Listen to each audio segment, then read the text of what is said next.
Good morning बच्चों। Good morning भैया। शुरू करते हैं आज की क्लास।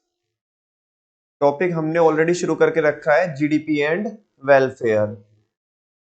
क्या हम लोग जीडीपी को वेलफेयर का एक इंडेक्स मान सकते हैं? नहीं मान सकते हैं।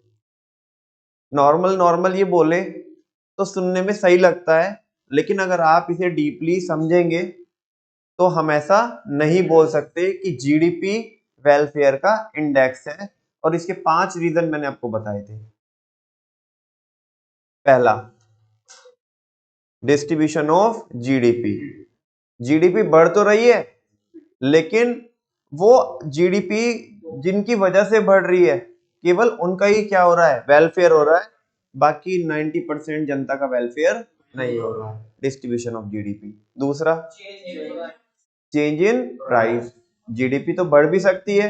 कल ही की क्लास में हमने देखा था कि जीडीपी बढ़ तो सकती है, लेकिन किसकी वजह से? प्राइस के बढ़ने की वजह से। तो उस केस में वेलफेयर कहाँ हो रहा होगा? उल्टा हमारी पॉकेट के ऊपर ज्यादा इंपैक्ट पड़ रहा होगा, डबल मार पड़ रही है। तो ठीक है ना। तो ये हो गया चेंज इन प्राइसेस। तीसरा, नॉन मॉनेटरी एक्सचेंज। बहुत सारी एक्टिविटीज ऐसी होती है जो जीडीपी के अंदर काउंट नहीं होती। उनसे जीडीपी तो बढ़, जब काउंट नहीं हो रही तो जीडीपी बढ़ नहीं रही है, लेकिन वेलफेयर हो रहा है।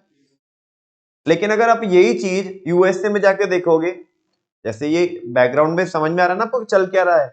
नॉन मॉनेटरी एक्सचेंज बोले तो जो हमारी मम्मी वगैरह हमें पूरे फैमिली को मैनेज करने के लिए सर्विसेज प्रोवाइड करती है, जब यही सर्विसेज यूएसए में किसी मेड के द्वारा दी जाती है तो वो जीडीपी तो बढ़ा रही है, लेकिन वेलफेयर कहाँ हो रहा है? वेलफेयर नहीं हो रहा है।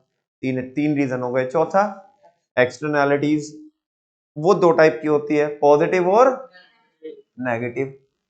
पॉजिटिव कैसे? फ्री में पार्क्स चल रहे हैं, लोग उनमें जाकर के घूमते हैं, आप एक्सरसाइज वगैरह करते हैं, अपनी हेल्थ को मेंटेन करते हैं। समझ में वो कह रहा जी हाँ, तेरे लिए तो सही है ना। हाँ जी। तो बच्चों वो फ्री में मिल रहे हैं, लेकिन लोगों को क्या हो रहा है? वेलफेयर हो रहा है। तो पॉजिटिव एक्सटर्नैलिटीज है। एक्सटर्नल वो क्या होती है? एक्सटर्नैलिटीज क्या होती है? वो होती है कि जो बेनिफिट्स और हार्म्स जो होते हैं किसके एक्शन से, किसी इंडिविजुअल के या किसी फर्म के एक्शन से। ठीक है ना। तो ये मैंने पॉजिटिव का एग्जांपल दिया। नेगेटिव का क्या है? इंडस्ट्रियलाइजेशन। इंडस्ट्रीज ज्यादा लगती है तो नो डाउट कि एम्प्लॉयमेंट जनरेट होगा। एम्प्लॉयमेंट जनरेट होगा तो इनकम कमाई जाएगी, और इनकम कमाई जाएगी तो जीडीपी बढ़ेगी। लेकिन एट द सेम टाइम अगर आप देखोगे तो पोल्यूशन भी हो रहा है, तो वो तो नेगेटिव एग्जांपल है। जीडीपी तो बढ़ रही है, लेकिन वेलफेयर कहाँ हो रहा है? अब आप जाके देखो, गुरुग्राम में जाके देखो आप, है ना, कितना लोग परेशान है वहां पे। भले ही पैसा कमाने के लिए उधर लोग जा रहे हैं, लेकिन है तो परेशान ही ना। तुम एक्स्ट्रा पैसा कमा भी लोगे तो सारा कहाँ पे दिखा रहे? डॉक्टर के पास। तो वो चीज है। और परेशानी अलग से। ठीक है ना। पैसा तो जो कमा रहे हो वो तो जा ही रहा है हेल्थ के नाम पे, बाकी परेशानी भी तो उठानी पड़ रही है ना। लाइफ स्पैन कम हो रहा है लोगों का। जहां पे आप ज्यादा जी सकते थे, वो आपका जो लाइफ स्पैन है वो क्या होते जा रहा है? कम होते जा रहा है। ठीक है। तो ये 4 रीजन हो गए। पांचवा रीजन क्या बताया था आपको? बोलो। रेट इन या rate of population growth. GDP बढ़ तो रही है, लेकिन जिस रेट से जीडीपी बढ़ रही है उससे तेज रेट से, उससे तेज स्पीड से पॉपुलेशन बढ़ रही है। तो फिर वो जीडीपी बढ़ने से बाकी जो एक्स्ट्रा लोग जो बढ़ रहे हैं, है ना, उनका तो कोई फायदा नहीं हो रहा ना, उनका तो कोई वेलफेयर नहीं हो रहा। बिकॉज जो पर हेड अवेलेबिलिटी है, जो पर हेड अवेलेबिलिटी है वो क्या हो जा रही है? कम हो जा रही है रिसोर्सेज की। और जब लोगों को रिसोर्सेज उनके हिस्से में कम आएंगे तो उनका वेलफेयर कहाँ होगा? ठीक है ना। कल मैं आपको ये एग्जांपल दे रहा था कि आपने तो मजा लिया, आपने तो कोई सेक्रीफाइस किए नहीं फ्यूचर जनरेशन के लिए, तो आने वाली जनरेशन को तो सफर करना पड़ेगा ना, तो उनका वेलफेयर नहीं होगा। छठा रीजन है बच्चों, और समझ के चलना, ये टॉपिक मतलब एक सेपरेट टॉपिक है, और यहाँ तो है ही है, इंडियन इकोनॉमिक डेवलपमेंट में आपको सेपरेटली भी पूछा जा सकता है टॉपिक। ये टॉपिक क्या है? Jobless growth. कहने का मतलब ये है, इकोनॉमी ग्रो भी कर रही है और जॉब्स भी जनरेट नहीं हो रही है, एम्प्लॉयमेंट अपॉर्चुनिटीज भी जनरेट नहीं हो रही है। हु आर यू कि जिंदगी अच्छी चल रही थी, बहुत अच्छी चल रही थी, और अचानक से हमारी जिंदगी में आ गया जेसीबी। कौन आ गया? जेसीबी। नहीं, वो उससे मतलब नहीं है, मैं अपना एक अलग एग्जांपल दे रहा हूँ, आप मुझे डाइवर्ट करने की कोशिश कर रहे हो। जिंदगी अच्छी चल रही थी, मतलब ऐसा सोचो हम लेबर है, हमारे को डेली काम मिल रहा था, हमारी जिंदगी अच्छी चल रही थी, लेकिन अचानक से हुआ यूं कि हमारी जिंदगी में आया जेसीबी। अब हम क्या कर रहे हैं? अब हम जेसीबी को देख रहे हैं कि ये क्या कर रही है ना? Jobless growth. जीडी देखो, जो जेसीबी है ना, वो 50 लोगों का काम एक साथ कर रही है। जितना काम 50 लोग करते थे, वो उतना एक ही दिन में खुद काम कर दे रही है। तो 50 लोगों की जॉब तो छिन गई ना। हाँ बोलो ना। और तेज स्पीड से काम कर रही है, इनफैक्ट जल्दी कर दे रही है। हाँ बोलो ना। तो 50 लोगों की जॉब छिन गई। इकोनॉमी तो ग्रो कर ही रही है, बिकॉज जो काम लेबर कर रहे थे वो कौन कर रही है? अब टेक्नोलॉजी कर रही है, मशीन्स कर रही है, रोबोट्स कर रहे हैं। समझ में आ रही है बात? तो जीडीपी तो ग्रो कर रही है, क्योंकि मशीन्स तो और भी ज्यादा एफिशिएंसी से क्या करती है? काम करती है। अरे कन्वेयर बेल्ट देख लो आप, लोगों को चीजें इधर से उधर कैरी करनी हो तो कितना टाइम लगाएंगे, नाटकबाजी करेंगे, थक जाएंगे। लेकिन कन्वेयर बेल्ट देखो, तुम्हारी आंखें थक जाएगी, उसे तुम 5 मिनट तक नहीं देख सकते कन्वेयर बेल्ट को। समझ में आ रही ना बात? कितनी तेजी स्पीड से वो चलती है। प्रोडक्शन लाइन अगर तुमने उस पे देखा हो, कौन से चैनल पे आता है वो? डिस्कवरी पे। प्रोडक्शन लाइन या फूड फैक्ट्री करके तुमने एक ऐसा प्रोग्राम आता है, वो देखा हो उस पे, तो पता पड़ेगा आपको। समझ में आ रही है बच्चों बात? तो अब मशीन की तो एफिशिएंसी ज्यादा है, जिसकी वजह से प्रोडक्शन ज्यादा हो रहा है, प्रोडक्शन ज्यादा हो रहा है तो जीडीपी ज्यादा हो रही है। लेकिन मुझे बताओ, लोगों का वेलफेयर कहाँ हो रहा है? जॉब तो मिल ही नहीं रही है। हालांकि इकोनॉमी ग्रो कर रही है ना? वो क्या कर रहे हैं बाकी बच्चे जो पहले जॉब कर रहे थे, अब वो क्या कर रहे हो? जेसीबी को देख रहे हैं कि कैसे कर रही है, उसके पीछे पीछे जा रहे हैं पूरे इधर से लेके उधर तक। जॉबलेस ग्रोथ, जॉब भी नहीं है और ग्रोथ भी हो रही है। तुम बोलोगे ये कैसे पॉसिबल है ना? With the help of technology. और वो जो टेक्नोलॉजी है, फिर वापस से वही पॉइंट अगर लिंक करो आप, कि वो जो टेक्नोलॉजी है वो आम इंसान के पास तो है नहीं, वो किन के पास है? टेक्नोलॉजी भी किसके पास है? वही 10% फैमिली के पास। अगेन जीडीपी जो ग्रो कर रही है, वो उन्हीं की वजह से जीडीपी ग्रो कर रही है, उन्हीं का पैसा बन रहा है, तो लोगों का वेलफेयर नहीं हो रहा है। ये सेम टॉपिक हम कहाँ पे पढ़ते हैं अलग से, बिल्कुल सेपरेट, इंडियन इकोनॉमिक डेवलपमेंट में, तो वहां पे हेल्प करेगा, हालांकि वहां पे पढ़ाऊंगा आपको। फिलहाल मुझे बताओ समझ में आया नहीं आया? ये टॉपिक है क्या? पूरा टॉपिक है क्या ये वाला? नहीं, पूरा ही टॉपिक क्या है? GDP and welfare. इनका आपस में कोई कनेक्शन है या नहीं है? कोई कनेक्शन नहीं है। नहीं है। जीडीपी बढ़ने से हम ये नहीं बोल सकते कि लोगों का वेलफेयर हो ही रहा होगा। हो रहा होगा ऐसा बोल सकते हैं, हो ही रहा होगा और सबका ही हो रहा होगा, बिल्कुल भी नहीं। 6 रीजन है उसकी, वापस से बोलो। पहला, डिस्ट्रीब्यूशन ऑफ जीडीपी। इसके बैकग्राउंड में पता है अंदर क्या है, इसमें कंटेंट क्या लिखने का अपने को? हाँ बोलो ना। दूसरा, चेंज इन प्राइसेस। तीसरा, नॉन मॉनेटरी एक्सचेंज। चौथा, एक्सटर्नैलिटीज। 2 एक्सटर्नैलिटीज होती है, पॉजिटिव और नेगेटिव। पांचवा, रेट ऑफ पॉपुलेशन ग्रोथ। और छठा, जॉबलेस ग्रोथ। ठीक है ना? चलो देखते हैं। Jobless growth refers to a situation, ये एक ऐसी सिचुएशन होती है when the economy can produce more goods and services. जब एक इकोनॉमी क्या कर सकती है? ज्यादा गुड्स और सर्विसेज क्या कर सकती है? प्रोड्यूस कर सकती है, without a proportionate increase in employment opportunities. जिस हिसाब से हमने ज्यादा प्रोडक्शन किया है, उस हिसाब से जो एम्प्लॉयमेंट अपॉर्चुनिटीज है, जो जॉब्स है, वो क्रिएट नहीं हो रही है। भैया ऐसे तो हो ही नहीं सकता। जब प्रोडक्शन ज्यादा होएगा तो जॉब तो क्रिएट होएगी। अरे नहीं होएगा, क्योंकि बीच में कौन आ जा रही है? टेक्नोलॉजी। बात समझ में आ रही है? जो काम इंसान कर रहे थे मैनुअली, अब वो ऑटोमेट हो चुका है काम, है ना? ऑटोमेशन का जमाना है। Under jobless growth the economy is able to generate more GDP. Jobless growth में क्या होता है? एक ऐसी सिचुएशन होती है जहां पे जीडीपी तो हम ज्यादा क्या कर पाते हैं? ज्यादा जनरेट कर पाते हैं GDP through the advancement of technology. किसकी हेल्प से? Then the employment of labour. मतलब किसकी वजह से नहीं आती जीडीपी? भाई जीडीपी 2 तरीके से बढ़ाई जा सकती है, या तो जॉब्स क्रिएट करके, या तो टेक्नोलॉजी इंप्लीमेंट करके। जॉबलेस ग्रोथ में जो जीडीपी आती है वो किसकी वजह से आती है? टेक्नोलॉजी की वजह से आती है, ना कि एम्प्लॉयमेंट की वजह से। यही जॉबलेस ग्रोथ होती है। Jobless growth leads to chronic unemployment. जब जॉबलेस ग्रोथ होगी तो इससे बहुत ज्यादा बड़े स्तर पे, बड़े पैमाने पे क्या होगा? अनएम्प्लॉयमेंट होगा। Even when there is a rise in GDP. हालांकि जीडीपी साथ में बढ़ रही होगी लेकिन फिर भी एम्प्लॉयमेंट नहीं मिल रहा होगा। ठीक है ना? जब एम्प्लॉयमेंट नहीं मिल रहा होगा तो क्या होगा? लोग पैसा नहीं कमा रहे होंगे, और पैसा नहीं कमा रहे होंगे तो उनका वेलफेयर नहीं होगा। समझ में आती है आपको बात?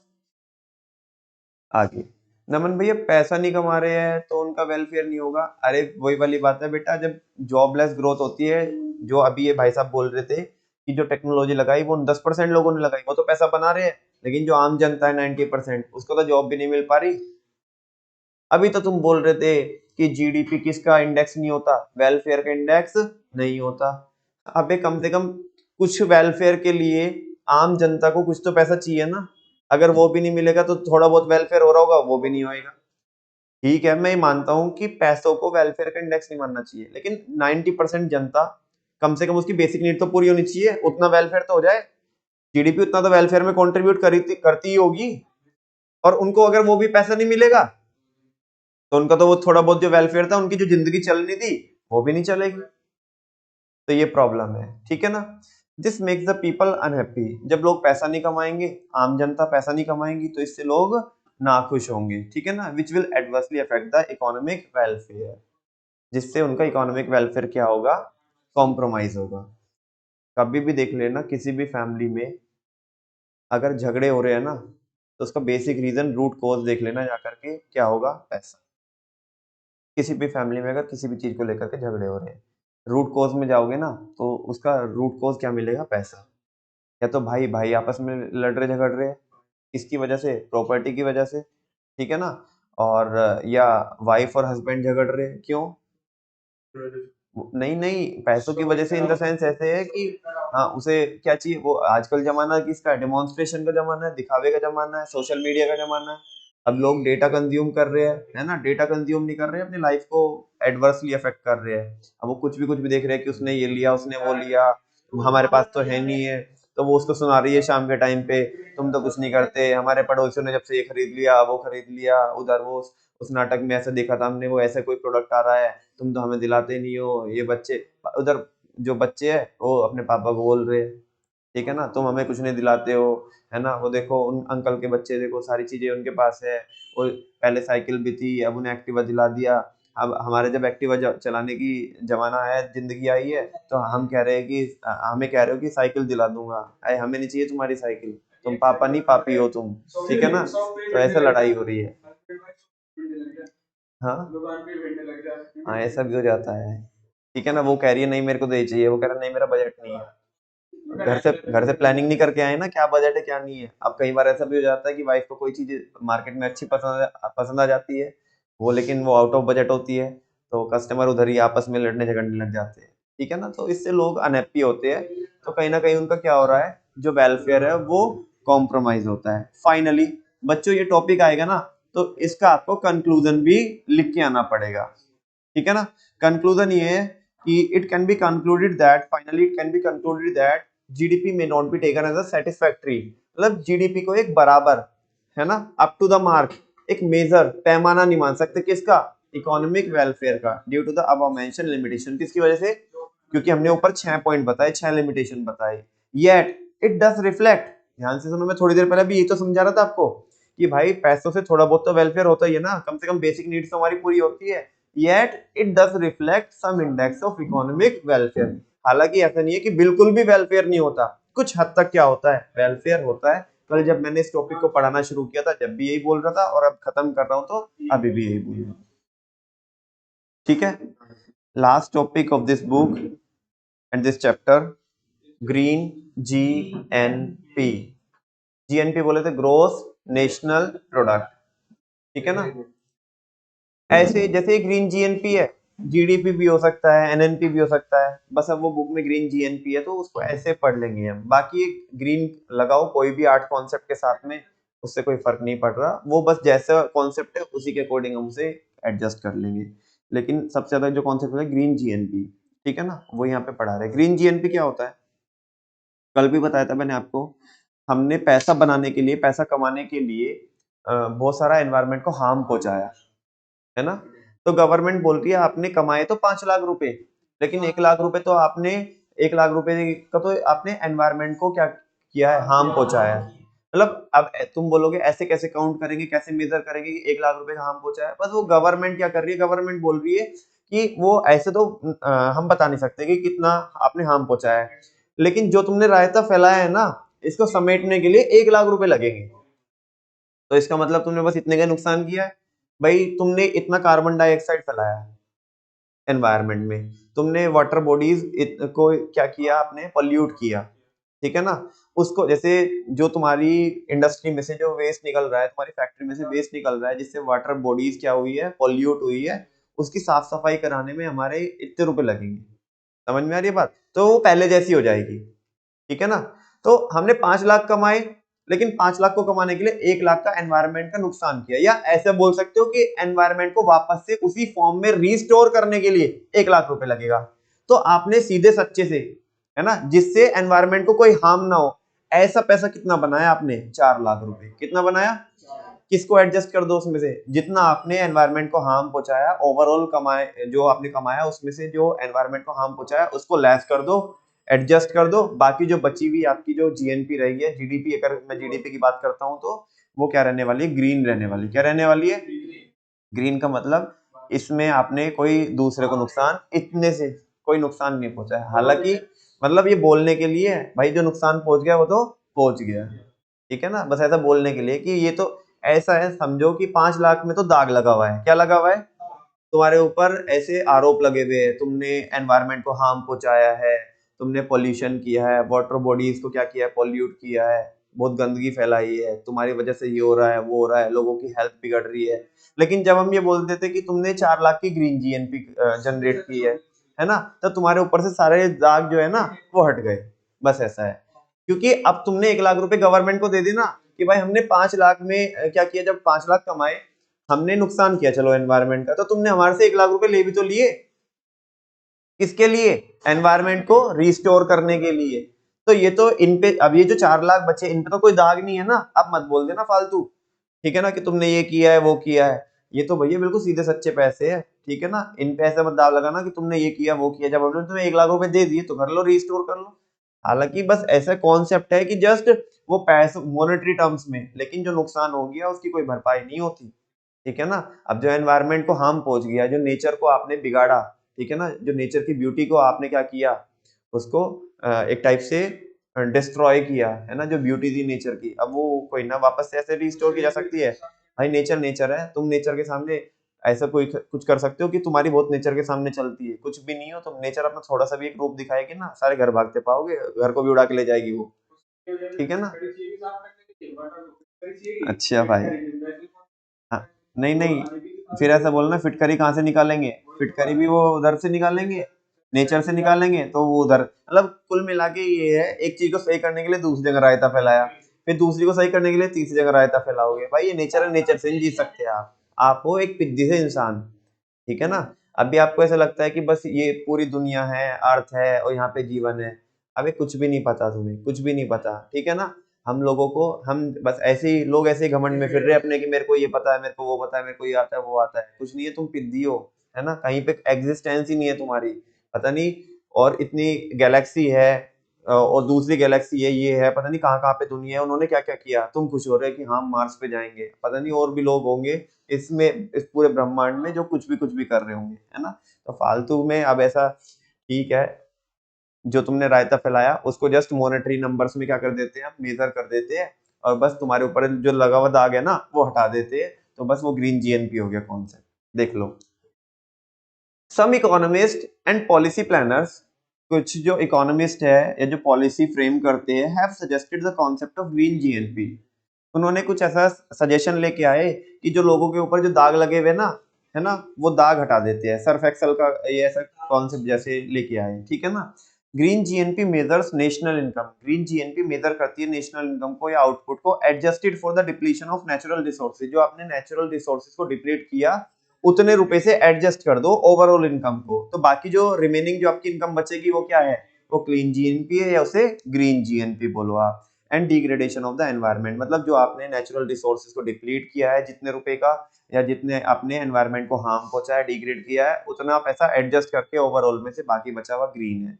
It will help to attain sustainable use of the natural environment. वो कह रहे हैं कि इससे कहीं ना कहीं क्या मिलेगी, हेल्प मिलेगी आपको क्या अचीव करने में, एक सस्टेनेबल वे को अचीव करने में। ठीक है ना, सस्टेनेबल समझते हो आप, जो टेम्परेरी है कि परमानेंट है, जो परमानेंट है, बात समझ में। सस्टेनेबल डेवलपमेंट कॉन्टिन्यूअस, जो यहाँ पे जो लाइफ है हमारी वो चलती रहेगी, है ना, उसमें कोई ऐसा कोई दिक्कत नहीं आएगी, मतलब कोई ऐसा नहीं। आज तो देखो जैसे तुम्हें सुनने मिलता है कि भाई ये स्पीसीज डेंजर में आ गई, डेंजर जोन में आ गई, है ना, ये बहुत रेयर है, कहीं ऐसा ना हो एक दिन इंसान ही उसमें आ जाए इंसान अपने आप को घोषित कर दे।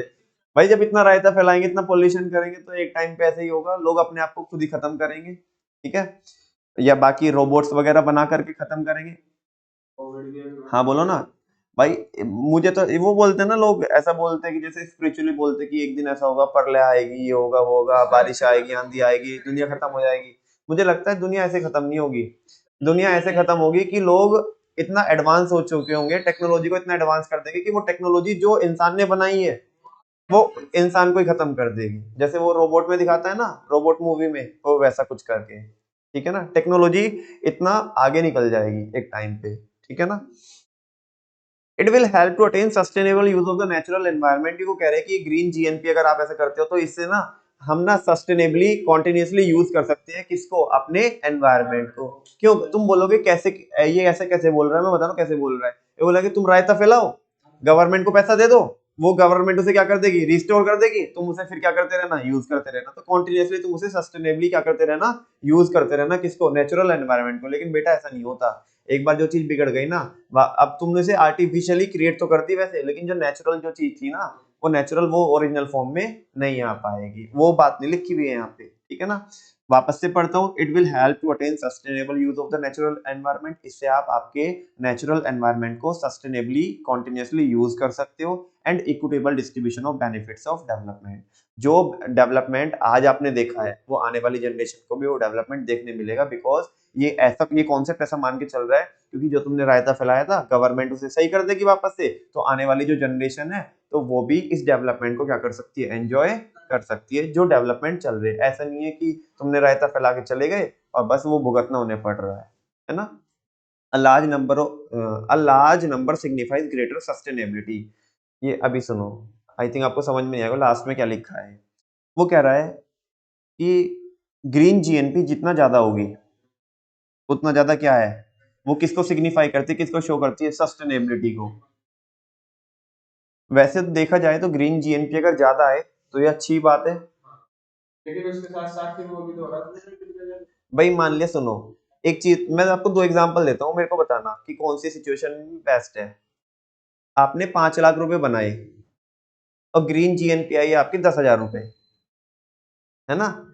एक आपने दूसरी सिचुएशन है, आपने 5 लाख रुपए कमाए ओवरऑल, है ना, और आपकी ग्रीन जीएनपी आई 4,60,000 रुपए। कौन सी सिचुएशन बढ़िया है, सेकंड वाली। क्यों, क्योंकि सेकंड वाली जो सिचुएशन है उसमें क्या किया है आप लोगों ने, जो एनवायरनमेंट को हार्म पहुंचा है वो कितने का हार्म पहुंचा है, 40,000 रुपए का। जबकि पहले वाली सिचुएशन में 4,90,000। अबे तुमने हार्म ही पहुंचाया, तुमने किया क्या, कमाया क्या है तुमने, है ना। जो जितनी भी सारी तुमने इनकम बनाई है वो एनवायरनमेंट को हार्म ही करके बनाई। 10,000 में क्या ही कर लीजिएगा तुम, है ना। 490 तो आपने एनवायरनमेंट को हार्म ही पहुंचाया, तो वो तो तुम्हारी सारी दाग ही लगे हुए हैं। अब देख लो, आप पढ़ लो ये लास्ट वाली लाइन क्या लिखी है। अ लार्जर नंबर, मतलब ग्रीन जीएनपी का नंबर जितना लार्ज होगा वो सिग्निफाई करता है कि तुम उतना ज्यादा सस्टेनेबली क्या करोगे, मतलब उतना ज्यादा सस्टेनेबिलिटी को वो शो करता है कि तुम उतने ज्यादा परसिस्टेंट रह सकते हो, कॉन्टिन्यूस रह सकते हो।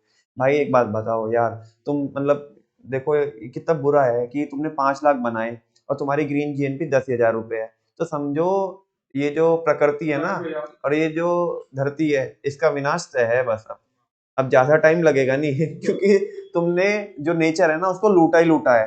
तो तुम सस्टेनेबली कहाँ टिक पाओगे, है ना। तुम ऑप्टिमम यूटिलाइजेशन कर ही नहीं रहे रिसोर्सेज का, तुम तो भैया अंधाधुंध। हाँ, जिस तरीके से तुम चल रहे हो इस हिसाब से तो तुम्हारी आने वाली जनरेशन को तुम्हारी इंस्टाग्राम हैंडल भी देखने का मौका नहीं मिलेगा जो कम से कम 4 गाली तुम्हें पटका दे, कहने लगे देख कितना मजे ले रहा था, ठीक है ना हमारा बाप। ऐसा भी तुम तो से इतना भी मौका भाई, जब तुम एक बात तो बताओ 5 लाख बना करके और ग्रीन जीन भी तुम्हारी आती 10,000 इक्वल, तो उन्हें तो मौका भी नहीं मिलेगा कि तुम्हें वो गाली भी दे दे, उससे पहले ब्रह्मांड खत्म हो जाएगा, ठीक है ना। आई होप आपको समझा होगा। और इसी के साथ साथ बच्चों, जो हमारा जो टेक्स्ट था मैक्रो इकोनॉमिक्स का, जितने भी कॉन्सेप्ट थे वो आपको मैंने अपनी ईमानदारी से पूरा कराया, ठीक है ना। आपने कितनी ईमानदारी से पढ़ा है वो आप जानो, ठीक है ना। बाकी मेरी अभी जो ड्यूटी है वो पूरी नहीं हुई है, मेरे को न्यूमेरिकल भी कराने हैं, ठीक है ना। तो करते हैं जी न्यूमेरिकल, बाकी कॉन्सेप्ट सब कुछ कर चुकी है। चलो जी बच्चों, न्यूमेरिकल कराने से पहले एक बार वापस से रिकॉल कराऊं आपको तीनों मेथड, जस्ट 5 मिनट में। वैल्यू एडेड मेथड की बात करते हैं बच्चों, किसकी बात करते हैं? वैल्यू एडिट में हम क्या करते हैं, value of output minus intermediate consumption करते हैं वीए निकालने के लिए। वापस से बोलता हूँ शॉर्ट में, आप भी बोलिएगा मेरे साथ, VA is equal to VOO minus IC. VOO कैसे निकाल सकते हैं, जब जितना प्रोडक्शन हुआ है उतनी सेल्स हो जाए तो वो सेल्स के इक्वल हो जाता है। जब बाकी जितना प्रोडक्शन हुआ है उतना सेल्स नहीं होती तो उसमें क्या भी ऐड कर देते हैं सेल्स में हम, change in stock. Change in stock कैसे निकलता है, closing stock minus opening stock. अगर हमने कुछ प्रोडक्शन किया है किसके लिए, सेल्फ कंजप्शन के लिए, तो उसमें वो भी हम जोड़ देते हैं। तो फाइनली क्या बनता है फॉर्मूला वीओओ का, sales plus change in stock यानी कि closing stock minus opening stock plus production for self consumption. कई कई बार ऐसा होता है वो सेल्स नहीं देता लेकिन प्राइस और क्वांटिटी देता है, तो उस केस में हम क्या करते हैं, प्राइस मल्टीप्लाई बाय क्वांटिटी करके क्या निकाल लेते हैं, वैल्यू ऑफ आउटपुट निकाल लेते हैं। अच्छा, अगर उसने हमारे को डोमेस्टिक सेल्स दी हो तो क्या हम एक्सपोर्ट को लेते हैं उसमें, हाँ लेते हैं, बिकॉज उसने डोमेस्टिक सेल्स दी है। लेकिन अगर उसने सेल्स दी है और एक्सपोर्ट भी दी है तो फिर हम अलग से एक्सपोर्ट को नहीं लेंगे, जस्ट और जस्ट क्या लेंगे, बोलो ना, जस्ट और जस्ट क्या लेंगे, सेल्स लेंगे, क्योंकि सेल्स का मतलब है ओवरऑल, चाहे वो एक्सपोर्ट हो चाहे वो डोमेस्टिक में हो। बात समझ में आ रही है। वीओओ का इंपोर्ट से कोई मतलब नहीं है। मुझे बताओ कोई पॉइंट छूटा क्या वीओओ के लिए, सारे पॉइंट मैंने बोल दिए। आईसी में कुछ नहीं है, जितना भी आपने खर्चा किया है रॉ मटेरियल पे या आपने इलेक्ट्रिसिटी का बिल वगैरह पे किया है, जो भी बीच में इंटरमीडिएट जो खर्चे किए हैं उन सबको मिला करके क्या बनता है, इंटरमीडिएट कंजप्शन बनता है। अगर वो यहाँ पे एक पॉइंट ध्यान रखने वाला है, अगर आपने परचेज किया है डोमेस्टिक मार्केट से, ठीक है ना, तो आप इंपोर्ट भी लेंगे यहाँ पे, और वो सिंपल ये बोले इंटरमीडिएट कंजप्शन दे दे आपको, तो फिर आप बस इंटरमीडिएट कंजप्शन लोगे, बाकी कुछ भी नहीं लोगे। उसने बोला परचेज फ्रॉम डोमेस्टिक मार्केट बोला और इंपोर्ट बोला, फिर दोनों लेंगे हम, ठीक है ना। तो बस ये चीज हमें ध्यान रखनी है। जब हम फाइनली क्या कर लेते हैं, वीओओ में से आईसी माइनस कर देते हैं, तो अपने को जो मिलता है बच्चों वो क्या मिलता है, बोलो जीडीपी एट एमपी, और उनमें 3 एडजस्टमेंट करके हम अपनी मंजिल तक पहुंच जाते हैं। इसी के साथ साथ ये वैल्यू एडेड मेथड का हमारा रिवीजन यहाँ पे फिनिश हो जाता है। बात करें अगर हम किसकी, इनकम मेथड की, तो ऐसा ज्यादा कुछ नहीं है, बहुत ज्यादा बोलूंगा भी नहीं मैं, ऊपर ऊपर से बस हेडिंग बता रहा हूँ। पहला कोई कंपनसेशन ऑफ एम्प्लॉइज, दूसरा रेंट एंड रॉयल्टी, तीसरा इंटरेस्ट, चौथा प्रॉफिट, पांचवा मिक्स्ड इनकम। सीओई के बस इतना बात करो, 3 बच्चे होते हैं, wages and salaries in cash, wages and salaries in kind, employers contribution towards social security schemes, ठीक है। प्रॉफिट के भी 3 बच्चे होते हैं, corporate tax, dividend, retained earning, ठीक है ना। वो जो बीच वाली जो 3 हेडिंग होती है, कौन, रेंट एंड रॉयल्टी, इंटरेस्ट और प्रॉफिट, उन तीनों का कॉम्बिनेशन किसके इक्वल आता है, ऑपरेटिंग सरप्लस के इक्वल आता है। सारी चीजें मैंने ऊपर ऊपर से आपको बता दी, बहुत डिटेल में अंदर नहीं जा रहा हूँ क्योंकि आज मैं वो रिवीजन नहीं करा रहा हूँ, वो बाद में देखेंगे जब हमारे न्यूमेरिकल पूरे हो जाएंगे। 5 हेडिंग ऊपर ऊपर वाली जो है, कोई, rent and royalty, interest, profit और मिक्स्ड इनकम, इनको ऐड ऑन करके सीधा अपने को क्या मिलती है, डोमेस्टिक इनकम, बोले तो एनडीपी एट एफसी। उसमें एक एडजस्टमेंट एनएफआई की करनी होती है तो मंजिल तक पहुंच जाएंगे, और मंजिल हमारी है नेशनल इनकम। बात करें अगर एक्सपेंडिचर मेथड की, तो इसमें 4 ही हेडिंग होती है, पीएफसीई, जीएफसीई और जीडीसीएफ, और लास्ट होती है नेट एक्सपोर्ट, बोले तो एक्स माइनस एम। अब जो जीडीसीएफ है, जीडीसीएफ के 2 बच्चे होते हैं, जीडीएफसीएफ और दूसरा चेंज इन स्टॉक। जीडीएफसीएफ के भी 3 बच्चे होते हैं, एक बिजनेस वाला बच्चा, एक रेजिडेंशियल वाला बच्चा और एक पब्लिक इन्वेस्टमेंट वाला बच्चा। और चेंज इन स्टॉक अपन लोग कैसे निकालते हैं, closing stock minus opening stock, और नेट एक्सपोर्ट कैसे निकालते हैं उधर, एक्सपोर्ट माइनस इंपोर्ट। ऊपर वाली 4 हेडिंग को प्लस करके जीडीपी एट एमपी आता है और वापस से अपने को वो एडजस्टमेंट करके अपनी मंजिल तक पहुंचना होता है। मोटे मोटे तौर पर तीनों जो टॉपिक्स है, तीनों जो मेथड्स है, उनकी ये समरी या ये रिवीजन आप बोल सकते हो 5 मिनट के अंदर अंदर, ठीक है ना। जितनी चीजें मैंने बोली आपको समझ में भी आ रही है, ठीक है ना। चलो न्यूमेरिकल करते हैं, लेट्स डू वाले। हाँ, क्वेश्चन नंबर 28 बच्चों, और थोड़ा स्पीडली करना, ठीक है। From the following information estimate the value of output VOO निकालना है आपको, और net value added at factor cost NVA निकालना है, वो भी FC पर। और ये आपको प्रूव करना है जो इनकम जनरेट की है आपने is equal to the net value added at factor cost, ठीक है ना। जो आपने इनकम जनरेट की है वैल्यू एडेड, पहले तो वैल्यू एडेड मेथड से निकालेंगे आप, ठीक है ना। और जो इनकम जनरेट की है वो आपको प्रूव करना है कि वो किसके इक्वल है, net value added at factor cost के इक्वल है। चलो करते हैं। VOO निकालने के लिए क्या चाहिए अपने को, सेल्स चाहिए 10,625, इंक्रीज इन अनसोल्ड स्टॉक ये भी लेंगे, 600 का ही हो गया, प्लस हो जाएगा क्योंकि इंक्रीज हुआ है। और बाकी क्या है बच्चों, हाँ जी, बाकी यहाँ पे परचेज ऑफ रॉ मटेरियल है बस। तो परचेज ऑफ रॉ मटेरियल आपका क्या हो जाएगा, इंटरमीडिएट कंजप्शन हो जाएगा। तो 10,625 में 600 जोड़ोगे आप तो कितना हो जाएगा, 11,225। 11,225 में से 2,625 आप घटा दोगे, हाँ जी 600 है ना। हाँ क्या चीज, इंक्रीज इन अनसोल्ड स्टॉक, ये है चेंज इन स्टॉक, और चेंज इन स्टॉक में इंक्रीज हुआ है तो प्लस होएगा 8600। ये बच्चों क्या आएगा आपका, ये आएगा आपका, पहले तो हमने वैल्यू ऑफ आउटपुट निकालना था। वैल्यू ऑफ आउटपुट कितना आया था हमारा, एक आंसर 11,225 वैल्यू ऑफ आउटपुट। अब एनवीए फैक्टर कॉस्ट पे निकालना है तो निकाल देंगे एनवीए एट फैक्टर कॉस्ट। वो कैसे निकालेंगे, ये जो आया हमारा 8600 आया, ये क्या आया, जीडीपी एट एमपी, या जीवीए भी बोल सकते हो इसको, ठीक है ना। जीडीपी बोलो चाहे जीवीए बोलो, इससे कोई फर्क नहीं पड़ता, ठीक है। इसमें से क्या कीजिएगा माइनस, आप डेप माइनस कीजिएगा। डेप कितने का है, 500 का, ठीक है। इसमें से आप क्या माइनस कीजिएगा, एनआईटी माइनस कीजिएगा। एनआईटी कितने का, इनडायरेक्ट टैक्स माइनस सब्सिडीज 800 आ जाएगा। तो 8600 में से 1300 चले जाएंगे तो 7300 बच जाएंगे, 7300। हाँ बोलो, ये क्या आ गया आपका, एनडीपी एट एफसी आ गया, या एनवीए भी बोल सकते हो इसको। अपने को क्या निकालना था, ये निकालना था। तो एक आंसर आ गया बच्चों इसका 7300, एक आंसर 11,225। अभी ध्यान से सुनो, ये अच्छा क्वेश्चन है बच्चों।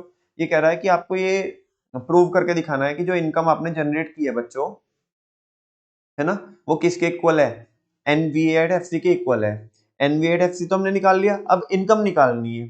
देखो यहाँ पे कुछ और डेटा भी दे के रखेगा, ये दे के रखेगा, क्या दे के रखा ही है इसने, क्या, ये तो हमने यूज कर लिया सब। ऑपरेटिंग सरप्लस दे रखा है, क्या दे रखा है, ये एक मिक्स्ड इनकम दे रखा है, एक वेजेस एंड सैलरीज दे रखा है। हाँ बोलो, मुझे बताओ इनकम मेथड का डेटा है कि नहीं है ये। और इनकम मेथड के डेटा में अगर हम 5 हेडिंग का सम कर देते हैं तो अपने को क्या मिलता है, एनडीपी एट एफसी मिलता है। और हमने अभी एनडीपी निकाला भी है ना, एफसी कौन से वाले मेथड से निकाला वो, और ये दूसरा किससे निकलवा रहा है, इनकम से।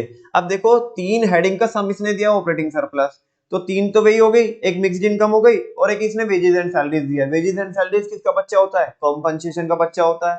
तो बस 5 हेडिंग आ गई भाई, 3 तो अपने आप में इसमें हेडिंग आ गई, एक 5वीं हो गई, पहली ये हो गई, तो सारी 5 हेडिंग हो गई। इन तीनों को प्लस कर दोगे तो देखो इसके इक्वल होना चाहिए 7300 के, तो आपको प्रूव करना है 3740 और 3840 आ जाएगा, और ये 39, और हाँ ये आएगा बेटा 7300 आएगा। आप कर लो प्लस इसे, तो ये प्रूव हो जाएगा। आपको ये दिखाना है कि जो आपने वैल्यू एडेड मेथड से एनवीए निकाला है एट एफसी, वो इनकम मेथड से जो आपने एनडीपी निकाला है, जो इनकम जनरेट की है, क्योंकि इनकम मेथड सीधा एनडीपी एट एफसी आती है, वो दोनों आपस में इक्वल आ ही रहे हैं इक्वल, ठीक है जी।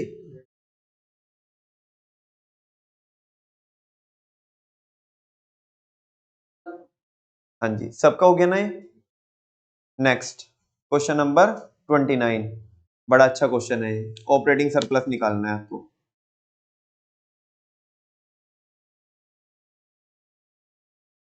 सेल्स दे रखी है, compensation of employees, intermediate consumption. देखो दोनों मेथड का डेटा दे रखा है इसने, वैल्यू एडिड का भी और इनकम का भी। देखते हैं चलो आप कैसे करेंगे।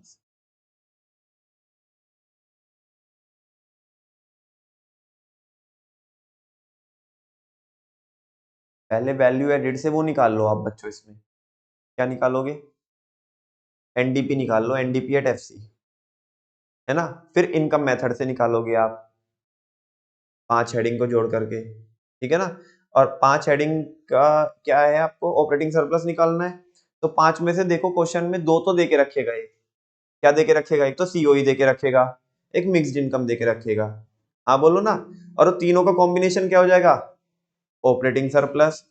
तो जब हम क्या करेंगे, COE plus operating surplus plus mixed income is equal to जो वैल्यू एडिड के थ्रू आपको अभी जैसे हमने निकाला था, वो एक नंबर आएगा जो जिसे हम एनवीएट एफसी बोलते हैं, और बस उसे इक्वल रख दो, मिसिंग में क्या है ऑपरेटिंग सरप्लस, वो आ जाए।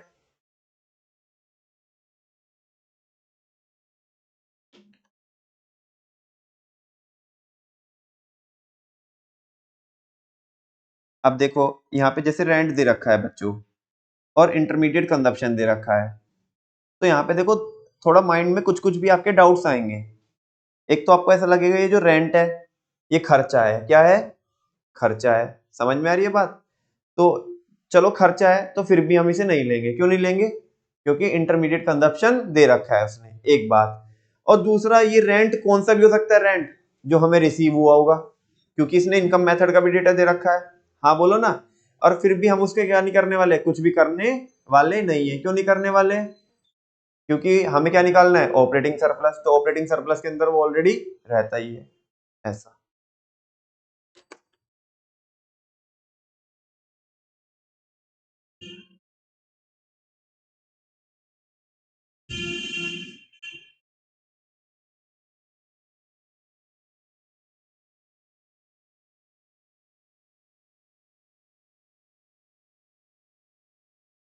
ओ भाई साहब, ऐसे कर ले विदाउट कैलकुलेटर,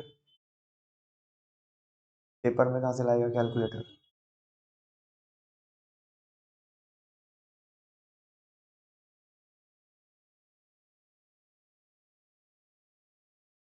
सेल्स में से आप आईसी घटाओगे तो 3400 को क्या आ जाएगा, जीवी एट एमपी। इसमें से डैप माइनस करोगे तो डैप कहाँ पे है, 200 कंजप्शन ऑफ फिक्स कैपिटल 200 का। और इसमें से एनआईटी माइनस कीजिएगा, एनआईटी कहाँ पे है, नेट इनडायरेक्ट टैक्सेस 500 का है। बाकी इसमें और कुछ तो नहीं है, और कुछ नहीं है। तो ये आपका आ जाएगा एनवी एट एफसी आ जाएगा, कितना आएगा, 2700 आ जाएगा, ठीक है ना। अरे एनवी एट एफसी बोले तो एनडीपी एट एफसी। अब इनकम मेथड लगाओ। इनकम मेथड में क्या कीजिएगा आप, एक तो ये रहा सीओई, रेंट को छोड़ दो, इंटरेस्ट को छोड़ दो, क्योंकि अपने को तो ऑपरेटिंग सरप्लस निकालना है, सीधा उसी को लिखेंगे ना। ऐसे लिखूंगा ना मैं, NDP at FC is equal to COE plus operating surplus plus mixed income. इसकी वैल्यू मैंने निकाल ली, वैल्यू एडिड से 2700, कोई की वैल्यू कितनी है 800, ऑपरेटिंग सरप्लस मेरे को निकालना ही है, मिक्स्ड इनकम कितना 400, 8 और 4 12, वो घटाएंगे इसमें से 12 तो 1500 आ जाएगा मेरे ख्याल, 1500 करोड़। यही आ रहा है ना आपका भी,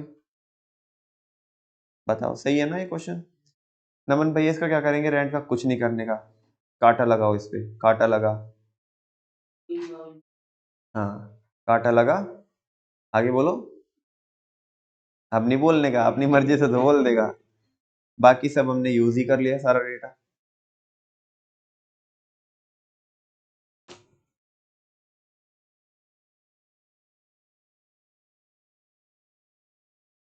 हो गया।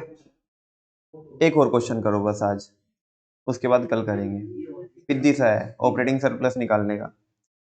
पीओओ परचेज ऑफ रॉ मटेरियल, तो 70,000 में से 18 माइनस करोगे 52 आ जाएगा। और 52 में से देखो डैप इसने दिया नहीं है, जब दिया नहीं है तो हम क्या मान लेंगे, 0 मान लेंगे। हाँ बोलो ना।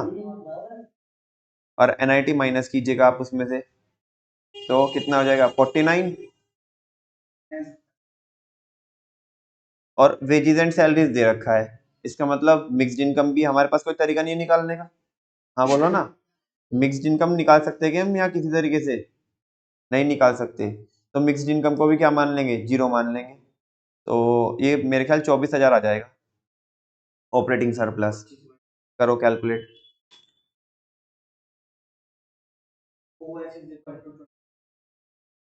आ रहा है ना भैया का रजिस्टर भी यही कह रहा है,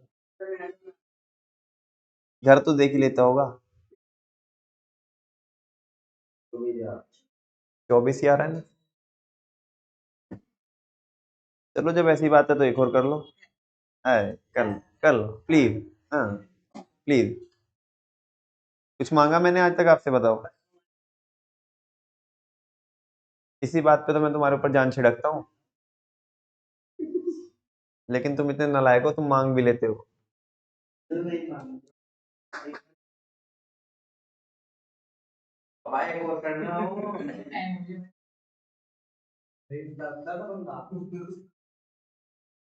स्कूल में वही देखेंगे, 31st करके लेके आना है ना तुम। अरे तुम यहीं पे करो, नालायक हो। नमस्ते।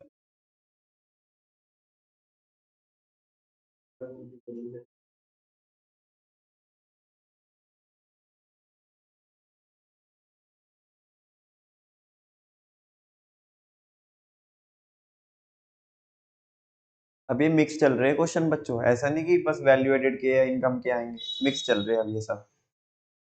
जैसे यहाँ पे नेशनल इनकम कैलकुलेट करा रहा है, किससे, इनकम मेथड से और एक्सपेंडिचर से। कुछ नहीं है यार, इनकम की सीधे 5 चीजें फाइंड आउट करो, COE, rent and royalty, interest, profit और मिक्स्ड इनकम।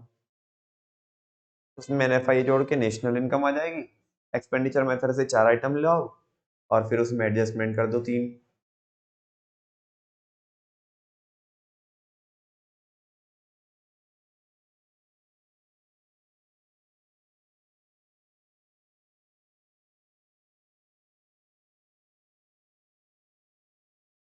जैन साहब जोड़ीदार कहाँ है,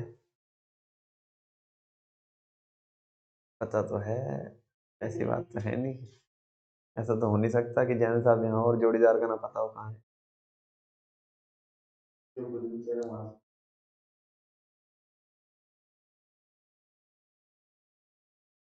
जो तुम्हें पता नहीं था आज। फाइनल आंसर दोनों मेथड से सेम आना चाहिए।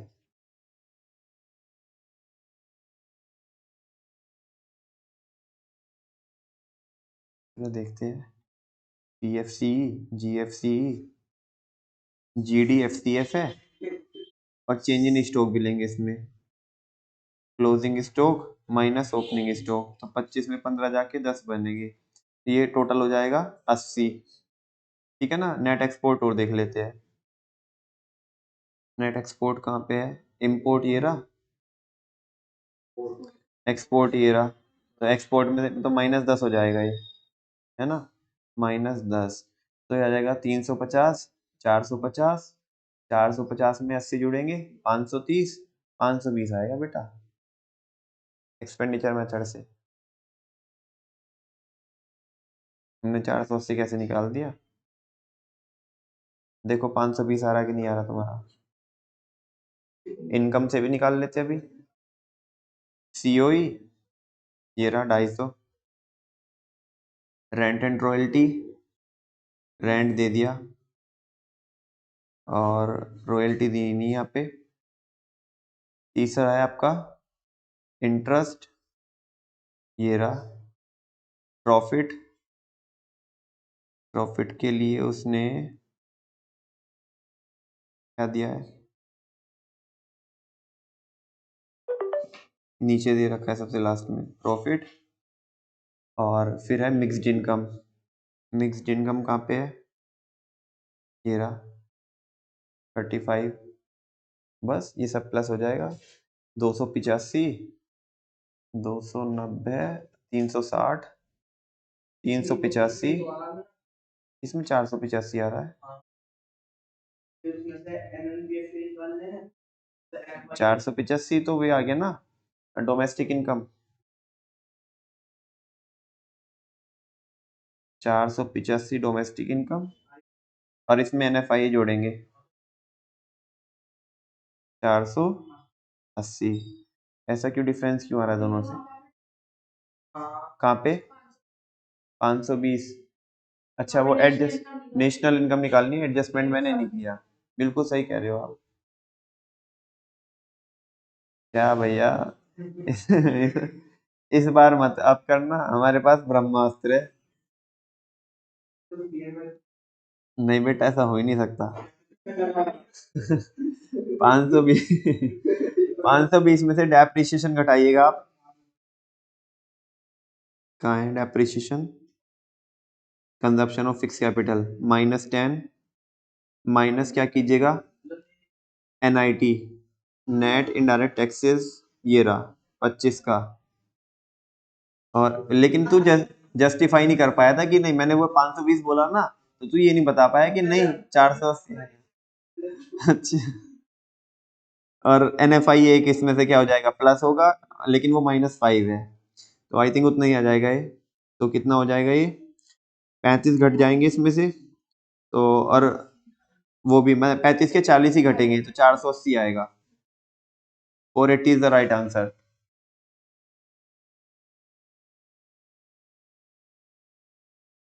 ये मतलब ठीक ठाक क्वेश्चन है ये, अगर ये हो गया तो सब कुछ हो गया है ना।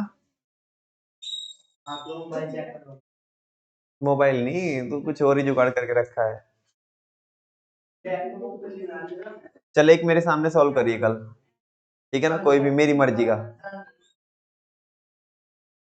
तो मैं फिर कभी नहीं बोलूंगा तेरे को कि भैया का रजिस्टर लेके आया है।